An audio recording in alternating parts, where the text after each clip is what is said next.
Gracias por continuar con nosotros en este matutino Su Mundo, y ya es momento de presentar nuestro próximo invitado. Por cierto, yo sé que ustedes siempre lo ven de manera activa en la política por sus fuertes posiciones en este sentido, pero ahora vamos a conversar con él sobre el sistema educativo, que por cierto hoy ya inicia el año escolar. Estamos hablando del licenciado Francisco Luciano. Él es profesor de la UAS en el área de gestión educativa, y le damos la bienvenida a este matutino Su Mundo, un hombre de muchas peleas y guerras, ¿verdad, Marino? Bienvenido. Buenos días, ¿cómo están ustedes? Muy bien, ¿y usted cómo se siente? Bien, de buen ánimo, siempre hay que levantarse positivo. Y más un lunes, ¿verdad? Y no, que de la única manera que puede avanzar la rueda es si tú lo empujas. Así es, doctor. Y hay que empujar la rueda. Y hay que empujar. Bienvenido a Matutino Su Mundo, doctor. Precisamente hoy se inician las clases, el año escolar, y nos sorprende que de entrada hay un gran déficit en los libros que van a usar los estudiantes. Se ha dicho que se necesitan unos 20 millones de libros para poder cubrir esa población, y que solamente hay 1 millón de libros, y que a la editora que se le entregó la producción de los mismos apenas tiene la capacidad de producir unos 20,000 diarios. Entonces arrancamos con una falencia. Bueno, esa es una de las aristas de los problemas que presenta la apertura del presente año escolar. El tema de los libros de texto, que es fundamental para poder maestros y alumnos acometer el proceso de enseñanza-aprendizaje con éxito. Los contenidos se encuentran en los libros de texto. Si los libros de texto no están, entonces los maestros van a tener que emplearse a fondo en circunstancias muy difíciles. Pero si usted ve ese aspecto y observa el otro, se va a dar cuenta que estamos recibiendo en el sistema educativo 2.6 millones de alumnos. Pero ha habido un débil desempeño de las autoridades del gobierno actual en la conclusión del proceso de construcción de infraestructura escolar, y entonces eso nos plantea otro problema: la sobrepoblación. Y entonces, cuando tenemos sobrepoblación, un maestro que debe trabajar con 28, 25 estudiantes, que sería lo ideal, usted le mete 50, le mete 55. Y además de eso, entonces, no tiene el maestro los libros de texto, y no ha llegado el apoyo de material didáctico, y no se ha contratado los talleristas suficientes para la tanda extendida. Entonces usted está convocando el conglomerado hacia iniciar un año escolar con muchas dificultades. Wow. También tenemos el otro tema. Además de que las escuelas resultan insuficientes, una gran cantidad no tiene ni siquiera agua potable. En muchas faltan butacas. Otras no tienen iluminación adecuada para garantizar un ambiente idóneo. De manera que el reto que tienen las autoridades educativas del país y la comunidad educativa, porque esto va a incluir a los padres y va a incluir a los maestros y a los propios alumnos, es el de tratar de arreglar la carga en el camino. El único problema es que al arreglar la carga en el camino, el calendario va avanzando. Y luego nos quejamos de que tenemos malos resultados en las pruebas nacionales de los alumnos de términos, o que nos va mal en la prueba de control estandarizada internacional. Pero se debe a que no puede ser, la educación no puede ser producto de el operativo. Sí, las clases se inician hoy, pero hay escuelas que llegaron el viernes a comenzar a pintarla. Y entonces, ¿cómo el director de esa escuela va a recibir a los alumnos si hay una brigada que tiene todo volteado pintando la escuela ahora, cuando eso debió hacerse en el periodo vacacional? Entonces, es evidente que todo esto va a afectar el desempeño. Aún así, tenemos que hacer el mayor esfuerzo para tratar de que nuestros alumnos adquieran la mayor cantidad de conocimiento y de competencia posible. En suma, de lo que se trata no es de que los alumnos repitan conceptos, es que puedan conocer los conceptos, puedan conocer los hechos y entonces puedan analizarlo crítica y analíticamente.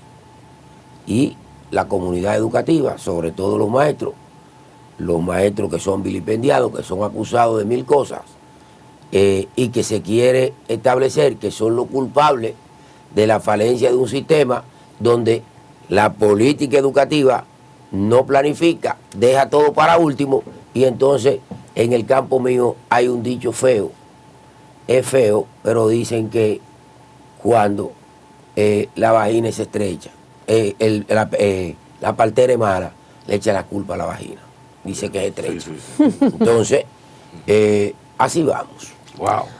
Bueno, profesor, usted lo ha dicho, tenemos, por ejemplo, un año escolar, este año con muchas expectativas, pero también encuentro una realidad donde están las aulas móviles, escuelas que no, lamentablemente, están adecuadas para recibir los estudiantes, tenemos un 4% que no se aplica, un desayuno escolar ineficiente totalmente, y el año escolar entra con todas esas ariscas. Ahora bien, ¿usted considera de que la educación dominicana hay que descentralizarla del Estado? Y cuando hablo de descentralizarla es despolitizar. Exactamente.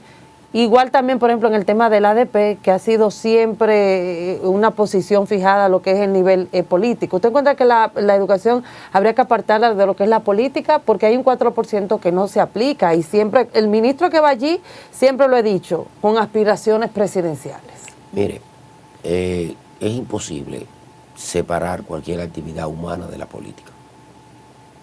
Ninguna actividad humana se puede separar de la política.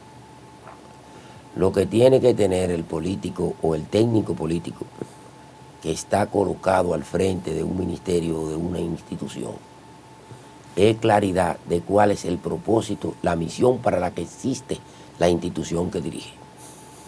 Y sin poner en peligro eso, y poniendo eso en primer lugar, hacer el trabajo que le corresponde. Porque, ¿de qué vale que yo sea ministro de Educación y yo nombre 5.000 maestros porque son de la fuerza del pueblo, pero que no tengan la competencia? ¿Y cuál es el favor que le estoy haciendo al país? ¿Y cuál es la causa que represento? Pero ahí va la política, entonces, entra la política. Pero eso es politiquería, eso no es política. La política correcta es escoger al tipo que tiene la competencia correcta y pagarle lo apropiado. Eso es lo correcto, sin importar de dónde viene. Entonces, cuando se hace otra cosa, entonces lo que se hace es politiquería. Si tú contratas a un maestro constructor y lo quieres hacer pasar como ingeniero, va a ocurrir lo que ocurrió en La Vega con el edificio. Sí. ¿Por qué? Porque los ingenieros incluso se separan en civiles y los hay hasta estructuralistas para establecer con anticipación cuál es la altura, cuál es el peso que puede aguantar una viga o una columna.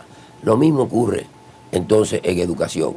No es para poner al primito mío para que cobre, porque no se trata de eso.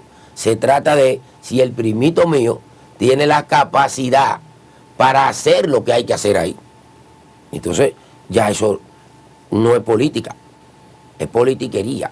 Cuando usted pone a un incapaz al frente de una institución que tiene una responsabilidad tan grande como garantizar la perpetuidad de la República Dominicana, porque ese es el fin del sistema educativo dominicano. Su gran propósito es formar el ciudadano que tenga los conocimientos de la realidad histórica, cultural y universal para comprender que es parte de un mundo y que en ese mundo hay un país que es el suyo, que tiene una historia propia, que tiene una cultura propia, que él debe enriquecer con los nuevos conocimientos, pero que debe mantener. Entonces, el fin de la educación dominicana es formar un ciudadano crítico, analítico, consciente, que sea capaz de ser amoroso, respetuoso, solidario, cumplidor de la ley, amantes de la naturaleza. Que formar, como dicen de manera coloquial, gente, formar gente. Que garanticen entonces que el proyecto República Dominicana no perezca. Doctor, profesor, entonces, a partir de lo que uno ha visto, que uno no quiere politizar el tema, pero parece ser que la gestión del Estado Dominicano en esta coyuntura ha sido una gestión cuyo eje transversal ha sido la improvisación, porque ahí hemos recibido denuncias de decenas de personas que con los famosos 1,000 pesos que el gobierno le va a dar de bono, no lo han recibido. Eso es uno. Lo otro es, ahí está lo del transporte escolar. Una medida que es más que resolver un problema, parece que es más politiquera en un año preelectoral. Y las aulas que se anunciaron móviles que iban a costar, creo que de 50,000 pesos, de momento surgen unas ideas por ahí que van a costar 2 millones. O sea, ¿cómo se puede avanzar en un país donde la improvisación es el tema? Y finalmente, para dejarle ahí mismo, se ha hablado de una sobrepoblación estudiantil y solamente se le ha achacado que es a la presencia de hijos e hijas de haitianos que están en el país, pero no ha querido ningún gobierno ni ninguna autoridad reconocer que las clases medias dominicanas se han ido de cabeza al suelo en este gobierno y que han tenido que sacar a sus hijos de las escuelas, de los colegios, para mandarlos a la escuela pública. Nadie ha querido decir eso, solo nosotros lo hemos dicho aquí, por estudios que estamos haciendo. Pero mire, nosotros tenemos un partido en el gobierno que se ha caracterizado, los dominicanos más jóvenes tal vez no lo entiendan bien, pero tenemos un equipo de gobierno que cuando está en la oposición se opone a todo y cuando está en el gobierno desbarata todo. Y ese es ¿Cómo parece? Cuando está en la oposición se oponen a todo y cuando están en el gobierno lo destruyen todo. Bueno. Pero es la historia de ese grupo en el gobierno. Entonces, bueno. En este caso PRM, anteriormente PRD. No, porque lo que sucede es... ¿Es lo mismo? Lo que sucede es que lo mismo, porque son la gente. Sí. No es el nombre del partido, es la gente. Es ese grupo que piensa así. Y que te hace un discurso y te quiere presentar una narrativa en medios de comunicación y en publicidad que no tiene nada que ver con la realidad. ¿Cómo fue que llegaron? Tenían una fórmula. Cuando la gasolina estaba a 154 pesos, ellos decían que se podía vender a la mitad si le quitaban los impuestos. Pero resulta que cuando ellos llegaron le metieron 130 toletes más. Y no aparece la formulita. Ay. ¿O apareció? Ay, no, doctor. ¿Dónde está? Porque no era porque los otros le cobraban muchos impuestos. ¿Y qué pasó ahora? Le metieron el clavo a la gente que si el petróleo bajaba de $85, iban a revisar el precio hacia la baja, y si pasaba de 115, lo iban a revisar hacia arriba. Duró 2 meses a 119 y después se ha mantenido por debajo de 70. ¿Y el precio de la gasolina dónde que está? Arriba. Congelado arriba. Sí, sí. Entonces, demagogia pura. Eso es como usted quiera que usted siembre una mata de javilla y entonces le dé mango o le dé pera. No se va a poder. No se va a poder. Entonces, ¿qué acontece, por ejemplo, con el manejo de la educación dominicana? Se pasaron 3 años de brinco y espanto y apaviento y abandonaron el programa de construcción de edificaciones escolares. Están alquilando Y alrededor, hay alrededor aulas de 600 centros que se lo dejaron hace 3 años y medio, porque ya van para 3 años y medio, y se lo dejaron entre un 80 y un 90%. Aulas móviles están Entonces, eso es un paliativo, eso no es una solución. Una aula móvil. Yo lo sé, lo que le digo es que en vez de invertir ese dinero en las estructuras que o a la tienen que hacer. furgoneta, lo que demuestra es que no ha habido planificación y que no se tenía un criterio de cuál era el crecimiento. Pero un millón mensual que se le está dando a esas aulas de esa manera, imagínese usted que se puede invertir en las estructuras. Eso es mejor que dejarlo afuera. Claro. Sí, pero no la debimos solución, llegar ahí, claro. Porque la planificación es para prever. Entonces sabemos cuál es el crecimiento de la población y sabemos que tenemos un incentivo con los vecinos que vienen de al lado. Entonces, todo eso es previsible, pero no se previó. Bueno, pero llegó la apertura del año escolar. Por ejemplo, yo pregunto, ¿por qué varias escuelas del municipio de Santo Domingo Oeste la están pintando desde el viernes? ¿De qué? Desde el viernes. Pintando la obra. Comenzaron a pintar el viernes. ¿Su comunidad? ¿Pero por qué? Municipio. Bueno, porque se pasaron los 3 meses de las vacaciones pajareando, discutiendo. ¿Cómo así? Pajareando y volando, brincando. Okay. O sea, en el campo mío, ¿qué es lo que tú hacías ahí, muchacho, pajareando? Ven, ayúdame a cargar este saco. ¿Me entiendes? Sí. Entonces, bueno, tú dices, sí, el aula, bueno, si no hay maná, hasta una enrama es buena, porque lo peor es que los muchachos no reciban el pan de la enseñanza, pero no debimos llegar. Pero, Sí, no debimos llegar ahí. pero por ejemplo, Debimos llegar en otras condiciones. se ha visto que lamentablemente los estudiantes del país no están capacitados. No están capacitados luego de la pandemia. Se ha visto todo esto, jóvenes que no piensan, como dice Marino, que uno de sus temas, la inteligencia artificial. O sea, ante todo este reto vemos un sistema educativo también que está arcaico, que no va acorde a la nueva tecnología, a las nuevas carreras STEM. O sea, estamos totalmente atrasados totalmente en este sentido. Entonces, en esta parte, ¿cuál sería el reto que tiene el sistema educativo para poder educar jóvenes que puedan tratar el tema de la inteligencia artificial, el tema de la carrera STEM? Yo siempre he dicho también que necesitamos, por ejemplo, jóvenes que hagan propuestas para el tema de patentes, el tema de la innovación, y los jóvenes lo que van es a pelear. Pero usted cree que un país que invierte 0.3. Pero y el 4%, tenemos un 4%. No, pero que eso no es para investigación. No, para investigación no, aquí no, lamentablemente. Entonces donde no se investiga, donde no se financia la investigación, la inversión no puede aparecer. Pero el presidente habla de que somos un país que estamos con los nuevos tiempos, que la innovación. Pero una cosa es el discurso, estamos en un mundo de nuevo tiempo. Mire, yo me conformaría con que agotemos los programas que tenemos, porque ¿qué usted quiere? Que el muchachito domine lo que pasó en la época contemporánea en términos políticos, sociales o económicos, cuando los programas educativos llegan hasta Trujillo y ahí se acaba la historia. No puede, así no. Entonces, es agotar los programas. Cumplamos primero con lo que nosotros estamos de reforma en reforma. Si estamos cambiando las cosas, pero sin haberla aprobado, sin saber si funcionan o no. Entonces, la innovación se va a ir imponiendo, el crossover. Ahora, no lo querramos hacer tan de golpe, que entonces nos crea un desfase. ¿Se entiende cuál es el punto de vista? Pues, profe, ¿qué va a pasar, profesor?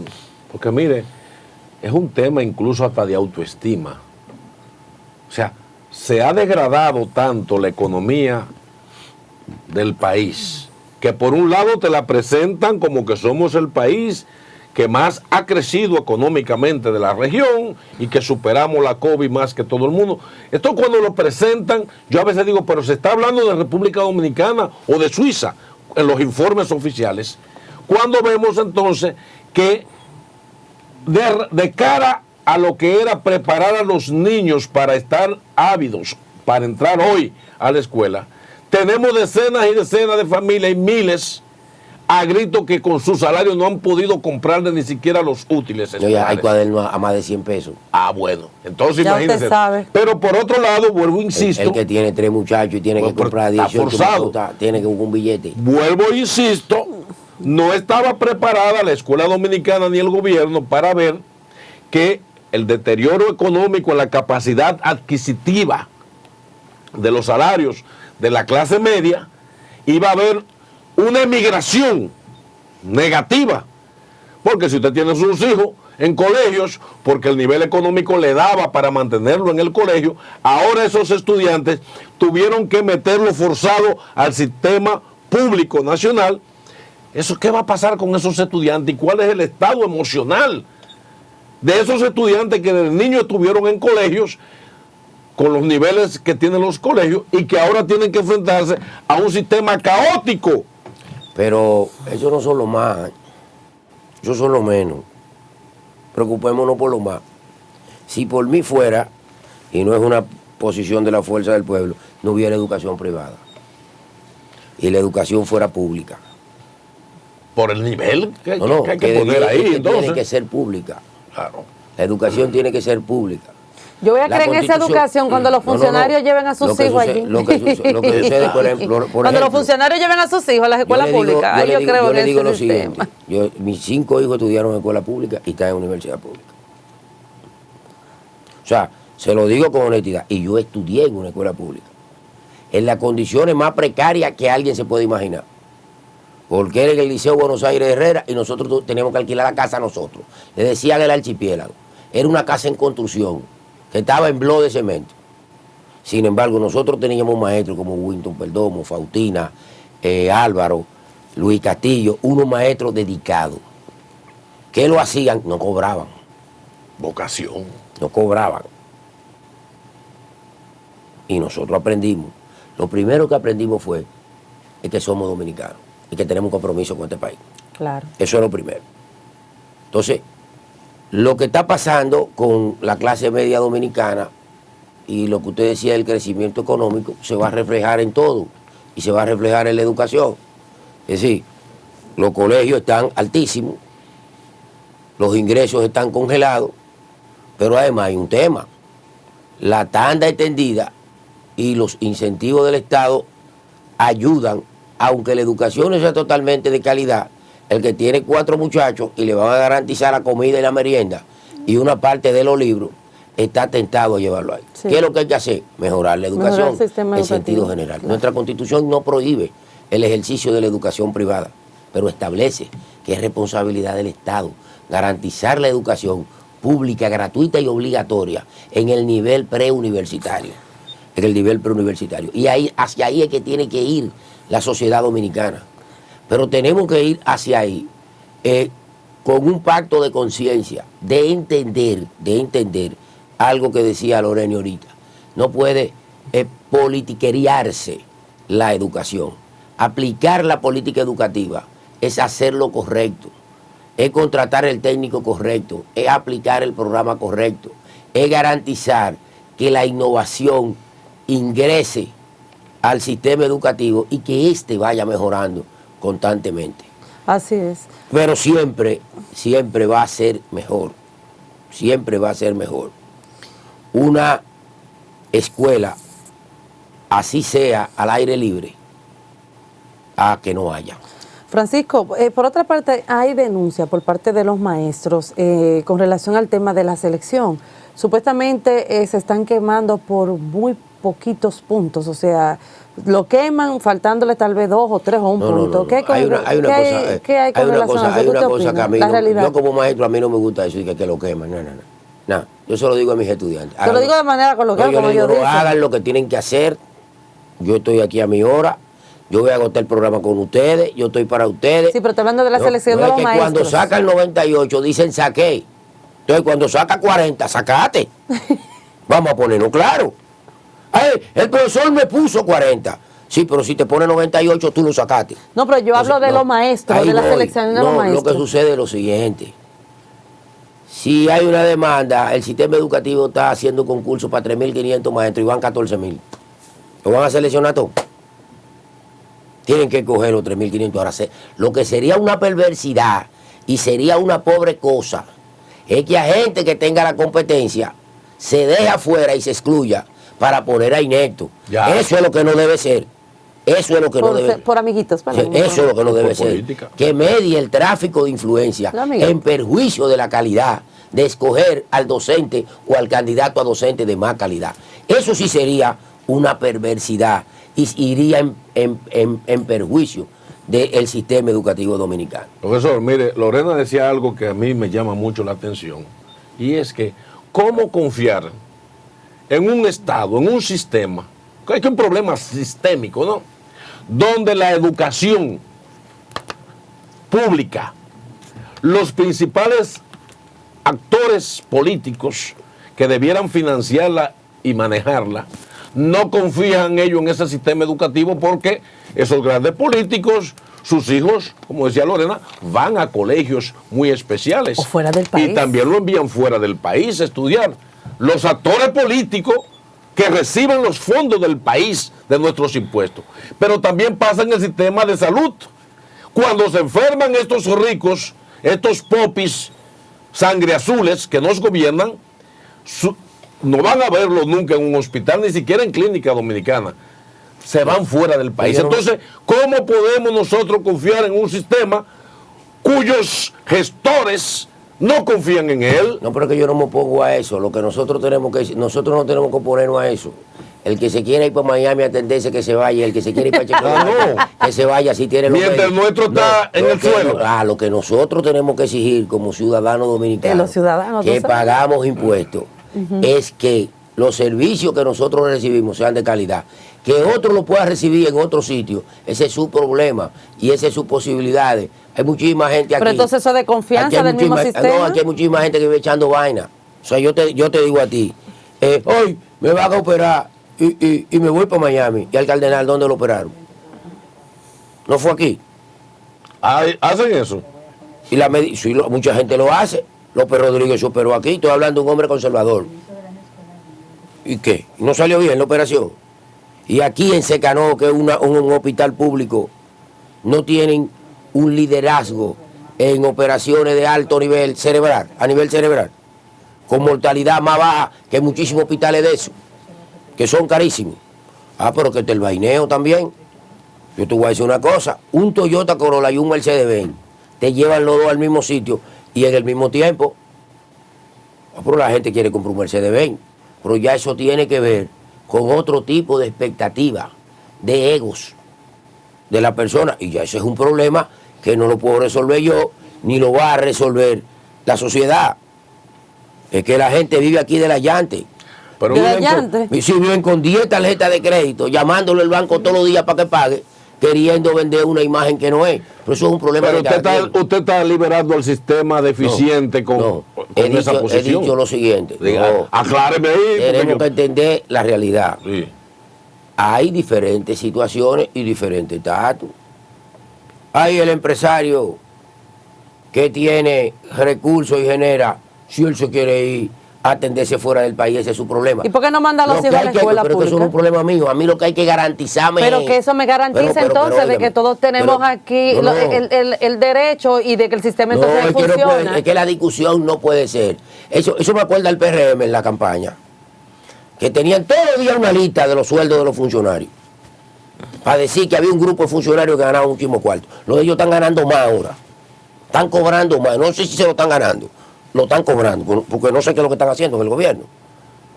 El que no trabaja no se lo gana y el que no da resultados tampoco.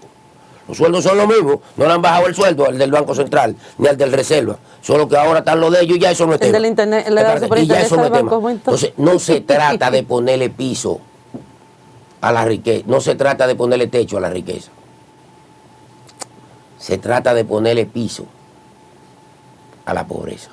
Bueno, entonces, lo que hay que garantizar en una sociedad para que sea equitativa no es que todo el mundo tenga lo mismo, es que el que menos tenga lo necesario. Entonces, si mis hijos van a ir a la escuela pública de Buenos Aires, no importa que sea allá en el barrio, porque hay que viven, y en el barrio la casita no son buenas, no son torres, y ahí ese es el ambiente de nosotros. Entonces, lo que yo necesito es que cuando él vaya a la escuela Buenos Aires o vaya a la escuela Cristobalina, encuentre agua, sanitario, materiales didácticos, libros y maestros. El que quiera mandarlo al Cristóbal Colón, ese es su problema. Es un problema de él. Él es que lo va a pagar. Ahora a mí, a los ciudadanos de a pie, a los que se levantan a echar para adelante este país con el sudor de su frente, lo que hay que garantizar es que sus hijos puedan ser atendidos en una escuela pública con las condiciones mínimas necesarias. Y con calidad, sobre todo. Eso es. Pero no nos sintamos mal porque los otros puedan tener. No, yo no me siento mal, pero eso no garantiza de que caramba, si ellos van a ir porque bueno el sistema, ¿verdad? Promovemos una sociedad de odio. Y lo que tenemos que reclamar es que no se vulnere el derecho de la gente. De los más que el hospital público sea un trato humano, que hayan las condiciones. Y por eso es que tenemos que luchar. Y para eso tiene que ser la acción del gobierno. Por eso Así vamos a hacer es. una pausa. No, vamos ya a despedirlo, ya él se tiene Y ya que... denos un mensaje final porque usted Después tiene que sabe de lo que volver. está hablando. Bueno, miren, el mensaje es el siguiente. En cuanto a la educación dominicana, la educación no es solo responsabilidad de los maestros o de los funcionarios del sistema. La educación es responsabilidad de la sociedad completa. La propia ley de educación y la Constitución en su artículo 63 establece cuáles son las responsabilidades del gobierno, cuáles son las responsabilidades de la sociedad, de los medios de comunicación y la responsabilidad de la familia. La familia tiene la obligación de decidir el tipo de educación y la escuela donde van a ir sus hijos, pero tiene la obligación de hacer que vayan y de acompañarlos. El Estado tiene la responsabilidad de garantizar una educación pública, gratuita y de calidad, obligatoria y gratuita en todo el área preuniversitaria. La sociedad tiene la responsabilidad, los medios de comunicación, las empresas, de informar con veracidad, porque todo lo que entra por el oído a un cerebro se convierte en información. Y si la información es un fax news, ese niño registra eso como verdad, lo repite como verdad y lo defiende como verdad de piedra. De manera que educar a nuestros hijos y transformar a la sociedad es una responsabilidad colectiva donde cada quien tiene que poner su parte. Pero el gobierno tiene que, los que están en el gobierno, tienen que hacer la planificación previa. Hemos arrancado un año escolar con muchísimas escuelas que no están en óptimas condiciones, con falta de maestros, con falta de materiales, con falta de libros, pero tenemos que arrancar esta gran empresa que es la de tener un año escolar lo más exitoso posible dentro de las precarias condiciones. Otros vientos soplarán y esperamos que a partir del 24 no haya tanta improvisación al frente del Estado Dominicano. Gracias por haber estado con nosotros. Un cierre magistral. Así, mira, después hay que traerlo a hablar de política porque aspira a la alcaldía de Santo Domingo Este. Prometemos nuevamente traerlo, pero para hablar de ese tema, que tiene muy buena propuesta. Aquí vendremos.